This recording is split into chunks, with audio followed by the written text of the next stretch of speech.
подсојот кракен и официјално е регистриран во Македонија. Овој сој на омикрон верзијата на коронавирусот е откриен при секвенционирање на 30 на позитивни примероци од пациенти, а бил присутен кај само еден од нив, жител на Гевгелија. Од Институтот за јавно здравје соопштија дека се секвенционирале примероци земени во текот на овој месец и декември минатата година, и дека кај нив е детектирано присуство само на сојот омикрон. Кај еден примерок од вкупно 32 е детектирана HBB1.5 омикрон сублинијата позната како кракен. Пациентот кај кој е детектирана новата сублинија е од Гевгелија, а примерокот е земен на 11 јануари.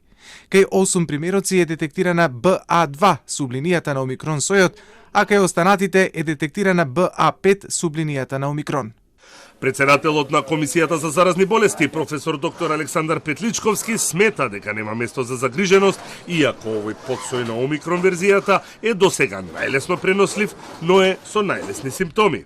Граѓаните кои го прележале овој сој на коронавирусот или се вакцинирани имаат добра заштита, а Петличковски не очекува оптеретување на здравствениот систем и голем број на хоспитализации. Во следниве недели и месеци кракен да е доминантна верзија на омикрон COVID во Македонија, по примерот кој го следевме во сите останати земји. Меѓутоа, исто така очекуваме да нема драстични поместувања по однос на хоспитализации и тешки случаи. Нема место за загриженост, бидејќи кракен, од она што досега го знаеме, оди со лесна клиничка слика, како горно-респираторна инфекција, можеби дури и полесна од грип. Значи, нема место за паника, нити пак очекуваме нешто да се комплицира значајно по однос на притисокот на здравствениот систем. Според Петличковски, моменталната епидемиолошка состојба во Македонија е стабилна. Се очекува покачување на бројката на заболени од грип во следните недели и нема место за паника.